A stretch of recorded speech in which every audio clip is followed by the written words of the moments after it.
नमस्कार दोस्तों, मैं हूं शोभित और आज के एक्सपीरियंस वीडियो में हमारे साथ में है शिवम, जो इम्प्रूवमेंट कैंडिडेट था लास्ट ईयर और इस साल उसने एक बहुत अच्छी रैंक भी अचीव करी है और साथ में एंग्लो ईस्टर्न में सिलेक्शन भी लिया है। तो कुछ भी स्टार्ट करने से पहले एक छोटा सा ब्रीफ इंट्रोडक्शन, शिवम अपने बारे में थोड़ा बहुत बताओ। Hello everyone, my name is Shivam Kanwal. I'm 19 years old. I'm from Delhi. I'm here at LifeX from June 2025 and I'm enrolled at batch IPP1. Previously, before joining LifeX, my PCM percentage was 62. After that, I've appeared for July improvement exam for the subject chemistry and increased my PCM from 62 to 69. After that, I've appeared for improvement again for remaining two subjects as a private candidate in the month of February and increase my PCM from 69 to 80. Okay. And I am currently sponsored from Anglo and my MECT rank is 4924. ठीक है, तो Shivam actual में क्या है कि ये जो journey है ना, ये काफी इंटरेस्टिंग जर्नी है और इंटरेस्टिंग होने के साथ साथ में मैं कई सारी चीजें और भी पूछूंगा जो बहुत सारी चीजों की पोल भी खोल रही होगी। ठीक है, तो अब जैसे तुम एक ऐसे कैंडिडेट हो, जब तुम पहली बार आए थे तो तुमने अगर देखा होगा तो मेरा बिहेवियर जो है वो वैसा होता है ना, कई लोगों को लगता है कि अरे यार सर इतना रूड बिहेव क्यों कर रहे हैं, तो कुछ बच्चों के लिए तो उस तरीके का बिहेवियर दिखा होगा क्योंकि तुम्हारा पीसीएम काफी डाउन था। जनरली सबसे पहला जजमेंट जो होता है पीसीएम देख करके किया जाता है। पूछा ही था मैंने आपसे पर्सनली जाके कि क्या करना चाहिए मेरे को आगे। तो वो एक्सपीरियंस भी मैं पहले पूछना चाहता हूँ कि वो कैसा रहा था, पहली बार वाला जो एक्सपीरियंस था तेरा। जो एक तो जो आसपास वाले बच्चे थे वो कह रहे थे तेरा 62 पीसीएम है, तेरा होगा ही नहीं कहीं सिलेक्शन। फिर पहली बार जब आपसे मिला था तब टाइम मैनेजमेंट की मास्टर क्लास कर रहे थे आप। तो उस टाइम जब आपने ब्रेक दिया था मैं आपसे पूछने गया था कि सर 62 पीसीएम में कुछ हो सकता है कि नहीं हो सकता। तो आपने कहा कि कंपनीज है, अगर तेरी कम्युनिकेशन बहुत अच्छी हो जाएगी और तू रैंक अच्छी ले आएगा तो 62 पीसीएम में भी स्पॉन्सरशिप मिल सकती है। बट अगर तू इम्प्रूवमेंट अप्लाई कर देगा तो बेटर, तेरे पास ज्यादा अपॉर्चुनिटीज होगी। फिर उसके बाद जब मेरा केमिस्ट्री का रिजल्ट आ गया था उसके बाद भी मैं आपके पास वापस आया था कि सर मेरे को वापस इम्प्रूवमेंट अप्लाई करना चाहिए कि नहीं करना चाहिए। तो आपने तब भी बोला कि तेरी मैथ्स अच्छी है और फिजिक्स भी तू कर लेता है हैंडल, तो फरवरी में वापस अपीयर कर ले और फिर एंग्लो भी मिल जाएगी तेरे को। तो एक्चुअली क्या था कि शुरू में क्या होता है, जब हम 62% वाला एक बच्चा देखते हैं ना तो हमें लगता है कि ये बच्चा पढ़ नहीं रहा होगा।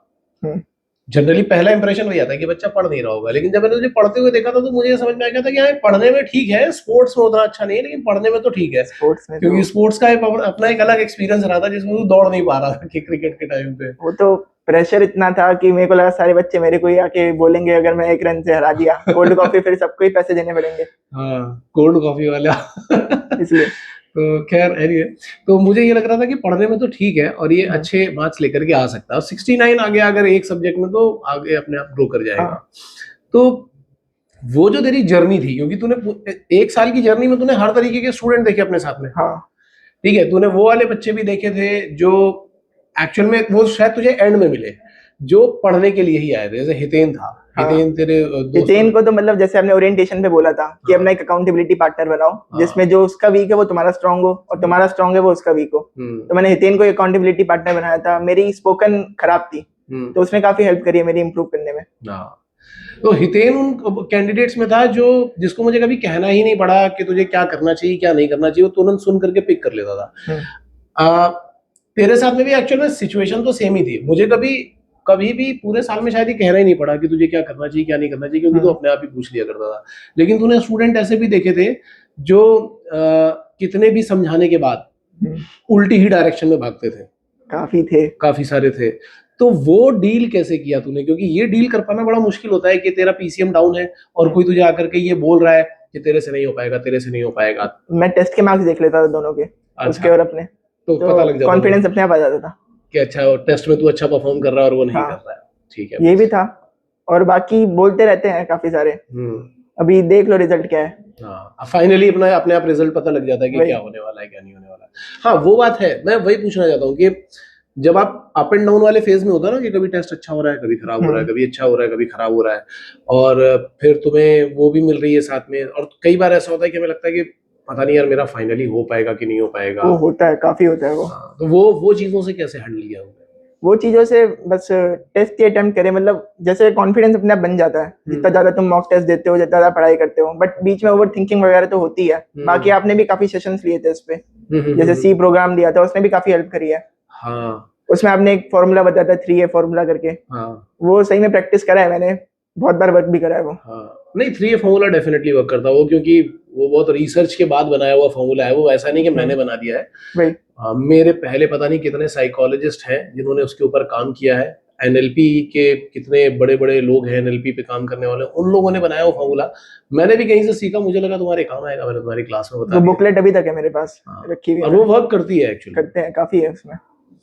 अच्छा अब बात करते हैं एंग्लो ईस्टर्न की, क्योंकि अब तो इम्प्रूवमेंट कैंडिडेट है, तो तुझे एक तो वो डर लग ही रहा होगा। वही लग रहा था वहां पे। हाँ, तो वो कैसे, वो वाला एक्सपीरियंस बता, क्या एंग्लो का कैसा रहा तेरा वो एक्सपीरियंस? उन्होंने वैसे इम्प्रूवमेंट के लिए कुछ पूछा नहीं मेरे से, उन्होंने बस यही पूछा कि तुमने एक साल प्रिपेयर कैसे करा इम्प्रूवमेंट के लिए, और तुम्हारा क्या खराब हुआ था जिससे तुम्हारा पीसीएम 62 है, क्योंकि मेरी रैंक भी नहीं थी, उन्हें पता था कि मैं वीक हूँ पहले से। तो तुमने एक साल से इम्प्रूवमेंट कैसे करा, तुमने क्या क्या चैलेंजेस फेस करे हैं और उससे कैसे डील करा, कैसे कोप अप करा है उनसे। क्या बताया तुमने? मैंने वही बताया कि मैंने ज्यादातर मॉक टेस्ट अटेम्प्ट करे थे। मैंने जब बोर्ड एग्जाम की प्रिपरेशन कर रहा था, मैंने प्रीवियस ईयर पेपर ही प्रिंट करा लिए थे सारे के सारे। अच्छा। और उन्हीं को सॉल्व कर लिया था, और यहाँ पे सर से चेक करा लिए थे सारे के सारे। और यहाँ पे एक और चीज थी, जब मैं स्टार्टिंग में आया था तो यहाँ पे वीकली टेस्ट भी होते थे रिटन वाले। हाँ, जो इम्प्रूवमेंट के बच्चे हैं। हाँ। अब आधे बच्चे उसमें ये भी थे जो इम्प्रूवमेंट के हैं, बट बताते नहीं थे कि हमें टेस्ट देना पड़ेगा। हाँ, इसलिए भी मतलब कामचोर थे काफी। मैं तो ये सोचता हूँ कि भाई अब एक कोचिंग इंस्टीट्यूट इससे ज्यादा क्या कर सकता है, कि अगर मुझे पता है कि तुम इम्प्रूवमेंट के हो, हम तुम्हारा टेस्ट ले रहे हो, कह रहे नहीं हम नहीं देंगे। सर बोर्ड पे बुलाते थे बच्चों को कि डेरिवेशन करो, यहाँ पे जो इम्प्रूवमेंट के बच्चे हाथ ही खड़ा नहीं करते थे कि मैं इम्प्रूवमेंट वाला हूँ। वही तो वो वही बात है कि अगर हम हाथ पकड़ करके खींच रहे कि भाई आजा ऊपर चढ़ा लेते हैं, तो जो कह रहे नहीं मैं हाथ नहीं दूंगा, वही तो वो वैसा ही है, फिर वही ब्लेम करते हैं इनमें। हाँ, वो तो खैर सबकी कहानी है। बट जब एंग्लो में तुझे ये वाला क्वेश्चन पूछा गया तो तूने मॉक टेस्ट के बारे में बता दिया, फिर बाकी जो तेरा जो ये था मैथमेटिक्स और फिजिक्स। हाँ, जैसे मैथमेटिक्स में उन्होंने क्वेश्चंस दिए थे मेरे को, 9 क्वेश्चंस दिए थे। स्टार्टिंग में उन्होंने 1.5 आवर्स का टाइम दिया था, तो मैं 9 में से 7 बना पाया, फिर 7 में से भी मेरे 5 सही थे पहले राउंड में। तो जो सर है वहाँ पे चीफ इंजीनियर अनुज बागला, उन्होंने मेरे को पहले तो डांटा बड़ा गंदा कि तेरे से ये नहीं हो पा रहे, 6ठी क्लास के बच्चों से हो जाता है, इससे ये नहीं हो पाया तो तूने आगे कैसे सही करे होंगे। पहला क्वेश्चन देख के, वो एपी का था, उसमें कैलकुलेशन मिस्टेक करी थी मैंने। तो फिर उन्होंने वापस बोल दिया कि मैं तेरे को सेकंड चांस दे रहा हूँ, इनमें से 9 में से 8 तो बनाने पड़ेंगे तेरे को, तभी आज हो पाएगा तेरा, वरना मैं तेरे को रीशेड्यूल करूंगा। तो मैंने तब बना दिए 9 में से 8, और उन्होंने फिर मेरे को लंच ब्रेक ही दे दिया था वहाँ पे। उसके बाद जो ऐसे का टॉपिक था मेरा, तो वो ऐसे के टॉपिक से तो खुश थे मेरे कि जो मैंने लिखा था, बट स्पेलिंग मिस्टेक्स काफी थी मेरी, तो उन्होंने मेरे से ऐसे भी वापस लिखवाया था। ओके, मतलब तुझे चांस उन्होंने प्रॉपर चांस पूरा दिया। चांस कई लोग ये भी करते हैं ना कि नहीं एंग्लो चांस नहीं देता है, एंग्लो भगा देते हैं, एंग्लो बहुत डिफिकल्ट करते हैं। एंग्लो सबसे सही है इस बारे में कि चांस तुम्हें देता है पूरा का पूरा। अब जैसे मैं भी इम्प्रूवमेंट कैंडिडेट हूँ, मेरा कोई सर्टिफिकेट भी नहीं है ऐसा कोई स्पोर्ट्स का या किसी चीज का, तब भी इन्होंने मेरे को सिलेक्ट करा है, तो मेरे टैलेंट पे करा होगा शायद। हाँ, नहीं डेफिनेटली टैलेंट पे करा और चांस देकर के ही करा, उनको लग रहा होगा कि बच्चा अच्छा है पढ़ने में, ठीक है, इसलिए चांस तो देकर के ही किया। अच्छा, और जो तेरी रैंक है इस बार 4924, तो इस कौन से वाली शिफ्ट में एग्जाम दिया था? मैं शिफ्ट 1 में। शिफ्ट वन का मैथमेटिक्स का पेपर शायद आसान आया था ना? हाँ, आसान था जरा। हाँ, क्योंकि शिफ्ट 2 का जो मैथमेटिक्स का पेपर था वो काफी लेंथी था। फिजिक्स का मेरे को थोड़ा टफ लगा था। फिजिक्स का दोनों में ही टफ था एक्चुअल में। तो हाँ, अब ये भी मैं पूछना चाहूंगा यार, क्योंकि यहाँ पे क्या है कि बहुत सारे लोग हमारी टीचिंग और रिजल्ट को कंपेयर करते हैं अलग अलग जगह पर। अब मुझे ये तो पता है कि टीचिंग नहीं कोई मैच करा सकता, टीचिंग तो नहीं करा सकता, टीचिंग तो नहीं कोई मैच करा सकता। मैंने इतने लोगों को देखा है, बड़े बड़े इंस्टीट्यूट चल रहे हैं, नाम बातें आते बहुत सारी हैं, लोगों पे सिलेबस नहीं खत्म होते हैं। अब सच्चाई में ये चाहता हूं कि तू ये पब्लिकली बता कि हमने यहाँ, क्योंकि हम ये कमिट करते हैं कि हम सिलेबस एक बार पूरा कराने के बाद एक बार रिवाइज कराते हैं, और तू पूरे 1 ईयर वाले बैच में था, तू खुद बता कौन कौन सी चीजों में क्या क्या रिवाइज किया तूने? 12th तो पूरा 2 बार रिवाइज हो ही गया था, और 11th भी एक बार तो पूरा चैप्टर ही करा दी थी सारे के सारे, और जो एंड मोमेंट पे कराते हैं वो भी रिवीजन हो गई थी जो इंपॉर्टेंट चैप्टर्स थे। तो रिवीजन तो दोनों की 2 बार हो गई थी, और जब मॉक टेस्ट कराते हो तो मॉक टेस्ट का भी डिस्कशन होता है साथ में, तो उससे भी चैप्टर रिवाइज होते रहते हैं। जैसे लास्ट में जो टेस्ट सीरीज शुरू होती है एक, जिसमें 15 to 20 मॉक टेस्ट होते हैं, वो 1.5 महीने पहले शुरू हो जाती है एमएससीटी से, तो उसमें सारे टॉपिक्स कवर ही हो जाते हैं। हाँ, मतलब मुझे तो कई बच्चों का मैंने देखा है कि जिन लोगों ने आखिरी की 1.5 महीने की टेस्ट सीरीज दी है और उसके बाद उन्होंने एक अच्छी रैंक निकाली है। वही अभी हम यही डिस्कस कर रहे थे मैथ वाले सर के साथ, फिजिक्स वाले सर के साथ, कि हमने जो भी चीजें क्लास में कराई थी मैथ में तो 95% वही लाइन बाय लाइन क्वेश्चन तो कुछ सेम ही है हाँ। जो आपने क्लास में कराए इंटीग्रेशन के। तो मुझे एक्चुअली अब आगे वाले वीडियोस में मैं वो दिखाऊंगा कि देखो मैं क्लास में क्या पढ़ा रहा हूँ और एग्जाम में क्या आया है, क्लास में वही। क्या पढ़ा रहा हूँ, एग्जाम में क्या आया आपने है। क्लास में कराए हैं कुछ क्वेश्चन जो सीधे सीधे आए हैं। एंग्लो ईस्टर्न की प्रिपरेशन के लिए इंटरव्यूज कितने दिए तूने यहाँ पे? आपको तो एक ही दिया था मैंने। हाँ, मैंने लगभग 40+ तो दे दिए हैं 40+ इंटरव्यूज एक साल में। हाँ। पूरे। क्योंकि तेरा एक इंटरव्यू मैं देख रहा था जब इंग्लिश वाले सर और अक्षत दोनों बैठ करके ले रहे थे तुम्हारा इंटरव्यू। अच्छा। और वो फादर्स हाँ, प्रोफेशन पे काफी फादर्स सारे प्रोफेशन क्वेश्चन, पे बहुत क्रॉस क्वेश्चन पूछ रहे थे, तब मैंने बोला था इतने नहीं पूछे जाते यार। आप भी डिफेंड करने लग गए थे वहाँ पे। हाँ, कि इतने सारे नहीं पूछे जाते। तो मतलब अगर मैं पूछूं तूने 40+ दिए हैं तो इन टर्म्स ऑफ इंटरव्यू, क्योंकि देखो मेरा तो रूल यहाँ पे है कि पहले कैडेट इंटरव्यू लेंगे हाँ। और फिर उसके बाद आप मेरे पास आ पाओगे। तो तेरा कैसा रहा, मतलब तुझे कैसा लग रहा है कि हाँ सफिशिएंट नंबर ऑफ इंटरव्यूज थे या? सफिशिएंट थे। और जैसे मैंने लगभग 20 इंटरव्यूज दे दिए थे, उसमें कॉन्फिडेंस अच्छा खासा था, वो भी कहते थे कि सही है तेरा सब, इंग्लिश भी अच्छी है। उसके बाद मैंने आपको दिया था एक इंटरव्यू, उसमें पता नहीं मैं नर्वस हो गया था बहुत ज्यादा। और आपने स्टार्टिंग ही ज्योग्राफी से करी थी, मैंने ज्योग्राफी उस टाइम में प्रिपेयर नहीं करा था, तो मैं सीधा 6 क्वेश्चन मैंने गलत बताया आपको, तो उससे नर्वस हो गया मैं काफी। तो फिर जो मेरा अच्छा था वो भी कभी हो गया। और ये जनरली होता है, ये इंटरव्यूज में भी होता है, क्योंकि इंटरव्यूअर का कोई भरोसा थोड़ी ना होता है कि वो क्या पूछेगा आपसे, कभी भी कुछ भी पूछ सकता है वो। तो यही हेल्प करा मेरा इंटरव्यू में, जब उन्होंने मेरे को डांटा ऐसा है तो मेरा कॉन्फिडेंस डाउन नहीं हुआ उस टाइम पे। हाँ, क्योंकि तू ऑलरेडी वो प्रिपेयर कर चुका था, रिहर्सल हो चुकी थी तेरी। गुड।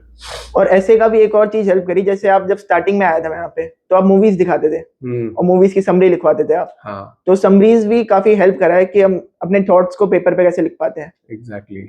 वो काफी हेल्प करा है एंड में।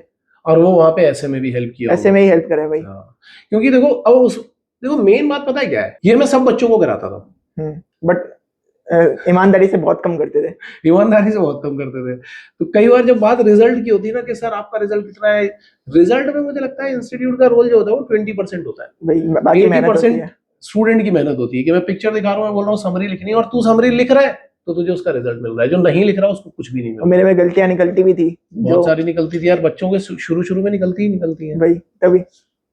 अच्छा, एक दो चीजें हम और करते थे, तुझे भी अच्छी तरीके से पता है, जैसे एक एनालिसिस शीट।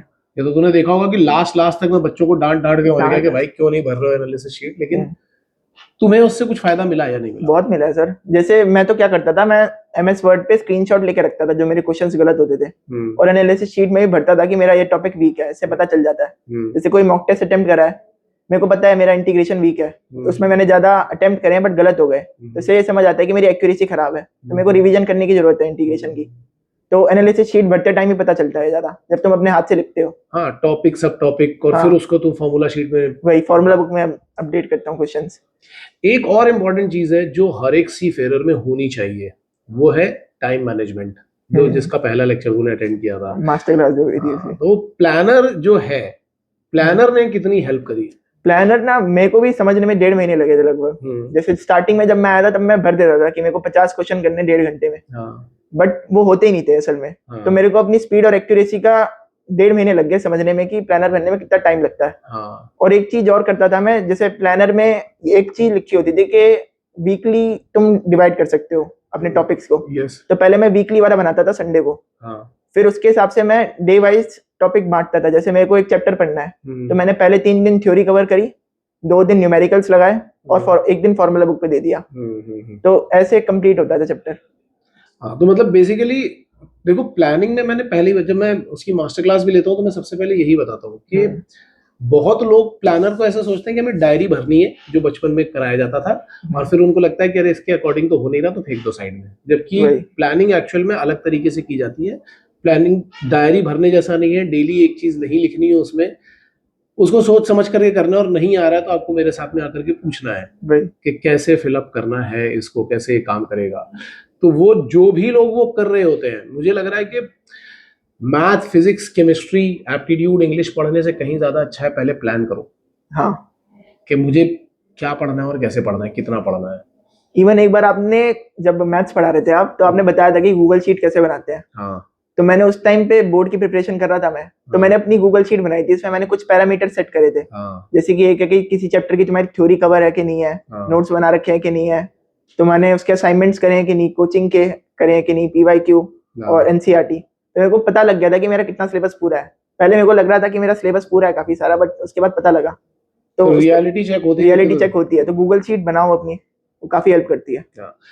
अच्छा, अब जो प्रिपरेशन कर रहे हैं, सपोज जो भी बच्चे प्रिपरेशन कर रहे हैं, क्योंकि मैं चाहता हूं कि मेरे पास जो बच्चा आए प्रिपरेशन करने के लिए ना, उसके अंदर एटलीस्ट वो क्वालिटीज हो जो तेरे अंदर है, या हितेन के अंदर है, या ललित के अंदर थी, या जय के अंदर। ये जो बच्चे होते हैं ना, ये इनको ग्रो करने में ज्यादा मेहनत नहीं लगती, क्योंकि हम तो उतनी ही मेहनत कर रहे हैं। ये बच्चा जो पिक करके हाथ पकड़ करके चल देता है, वो आगे पहुंच जाता है। तो तुम्हारी बच्चों के लिए क्या टिप्स रहेंगी? जो बच्चा प्रिपरेशन करना चाहता है, मान लो हमारे साथ बैठ करके पढ़ना चाहता है, तो तुम क्या टिप्स दोगे कि भाई, क्योंकि तूने वो भी देखे हैं जिनका दिमाग अच्छा चल रहा था लेकिन वो फॉलो कुछ नहीं कर रहे थे, और आज कहीं पे भी नहीं लाई कर रहे हैं, रैंक भी नहीं आई हुई है, तो तुम क्या टिप्स दोगे उन बच्चों को? सबसे पहले तो काम चोरी छोड़नी पड़ेगी। और यहाँ पे प्लानर जो भरते हो वो लॉजिकली भरो, मतलब ये नहीं कि कपिल भैया चेक करेंगे इसलिए मैं भरूंगा, बट सही से भरना उसे। और दूसरा, एनालिसिस शीट जो होती है, हर बार वीकली टेस्ट होता है तुम्हारा, उसमें अगर तुम्हारे 40 से कम नंबर आते हैं तो तुम्हारी काउंसलिंग भी होती है, तो काउंसलिंग तुम कराओ उससे। ये नहीं कि चीटिंग, कुछ बच्चे ऐसे भी चीटिंग करते हैं वीकली टेस्ट में कि घर पे जाएगा रिजल्ट तो मैं चीटिंग कर लेता हूँ, काउंसलिंग में ना जाना पड़े, काउंसलिंग में ना जाना पड़े। शोभित सर के साथ लग गई काउंसलिंग तो डांट पड़ेगी, ऐसा लगता था बच्चों को, तो वो बच्चे चीटिंग करते थे। तो वो मत करो कभी भी, तुम खुद का ही बेवकूफ बना रहे हो और कुछ नहीं है। और जबकि काउंसलिंग हमने रखी इसलिए थी कि उसमें डांट ना पड़े। मतलब एक बार जब ये अंकित सर काउंसलिंग ले रहे थे एक बच्चे की, तो उन्होंने सर उसको डांटा और मैंने रिकॉर्डिंग करवाई थी। तो मैंने अंकित सर को बुला करके पूछा कि सर, इसको काउंसलिंग का मतलब डांटना है ही नहीं, काउंसलिंग का मतलब है कि हमें ये देखना है कि ये प्रॉब्लम कहाँ पे आ रही है। अब बच्चे का नाम नहीं ले रहा हूं मैं अभी, तुम समझ जाओगे किस बच्चे की बात हो रही है। अंकित सर ने बोला कि सर, पिछले 3 हफ्ते से मैं इसको प्यार से समझा रहा हूँ कि तुम्हें क्या करना है, और ये 3 हफ्ते से उस चीज को फॉलो ही नहीं कर रहा है, इसलिए मुझे इस चौथी काउंसलिंग में इसको डांटना पड़ गया है। क्योंकि काउंसलिंग इसी चीज के लिए थी कि ये पनिशमेंट नहीं है, ये आपको ऊपर ले जाने का तरीका है। कुछ बच्चे सच में ग्रो करे भी हैं, जैसे जिनके पहले बहुत ही कम नंबर आते थे, उनकी काउंसलिंग भी हुई है, तो उनके पहले 20s में नंबर आ रहे थे, फिर 50s में आने लगे, तो ऐसे इंक्रीज हुआ है काफी। बहुत बच्चों के साथ में ये इंक्रीज हुआ है। तो चलो खैर, ये काफी सही एक्सपीरियंस था। मैं चाहता था कि तुम्हारे थ्रू कम से कम लोगों तक ये पहुंचे कि भाई क्या रियलिटी है, पढ़ाई कहाँ पे कैसी हो रही है, कैसी नहीं हो रही है, और ये पता चलना भी बहुत जरूरी है, क्योंकि पूरी ट्रस्ट बिल्डिंग इसी के ऊपर होती है और किसी के ऊपर नहीं होती है। आजकल तो वैसे भी मार्केटिंग में सब लोग अपने उल्टे सीधे रिजल्ट छाप रहे हैं, कुछ अपने ही बच्चों के रिजल्ट दूसरी जगह पर छाप रहे हैं, तो ये ट्रस्ट बिल्डिंग होनी बहुत जरूरी है। एनीवे, बट बहुत अच्छा लगा, क्योंकि तेरा जो ग्रोथ है वो बहुत सही ग्रोथ है। मतलब 62 से 80% का पहले पीसीएम का ग्रोथ, और उसके बाद ये एंग्लो ईस्टर्न का सिलेक्शन, अच्छी एक रैंक अचीव करना। और मुझे लग रहा है कि ये ऐसा तो नहीं था कि मैंने कोई पर्सनली तेरे ऊपर ध्यान दिया हो, भाई सबके साथ आपने सेम ही ट्रीटमेंट रखा था। और तूने जो जो चीजें पिक करी हो अपनी मर्जी से पिक करी हो, उसमें हमने कुछ ऐसा अलग से नहीं किया है। तभी मैं बोलता हूँ कि जब किसी का रिजल्ट अच्छा भी आता है तो उसमें भी हमारा रोल 20% ही होता है, स्टूडेंट का रोल 80% होता है। तो बहुत अच्छा लगा ये देख करके, एंड इन फ्यूचर भी तुम ग्रो करो, कॉलेज में जाओगे तो भी ये प्लानर एनालिसिस कंटिन्यू करना, ठीक है। And any last word you want to say? एक तो टीचर को ब्लाइंडली ट्रस्ट करो अपने, जो यहाँ पे आए हैं। कुछ बच्चे ऐसे हैं कि जो यूट्यूब से पढ़ते रहते हैं, किसी और का मटेरियल लगाते रहते हैं। तो पहले तुम अपने पैरामीटर सेट करो, अपनी गूगल शीट बनाओ कि तुम्हें पहले एनसीईआरटी करनी है, फिर फॉर्मूला बुक बनानी है, फिर यहाँ का मटेरियल सॉल्व करना है। उसके बाद अगर तुम्हारे पास टाइम बचता है तो और मटेरियल सॉल्व करो। बिल्कुल, रिवीजन और टाइम पे करते रहो। हाँ, मतलब मेरे ये बिल्कुल सही चीज बोली है कि प्रायोरिटी सेट करो कि क्या क्या करना है, कि एनसीईआरटी करनी है, फिर हमें ये मटेरियल करना है, फिर मुझे असाइनमेंट करना है, फिर तुम्हारे पास टाइम बच रहा है तो तुम और भी चीजें कर सकते हो। 2-3 चीजें और है, प्लानिंग, एनालिसिस, रिवीजन, इस पे फोकस रखो, दैट इज इट। मेन यही है। बाकी मॉक टेस्ट देते रहोगे तो रिवीजन तुम्हें पता लग जाएगा कौन सा टॉपिक पे करनी है। बिल्कुल सही बात है। तो चलो, बहुत अच्छा लगा, and all the best for your future. जब तुम 1 साल बाद आओगे तब हम फिर से एक बार शूट करेंगे इसको। ठीक है sir, thank you sir, all the best.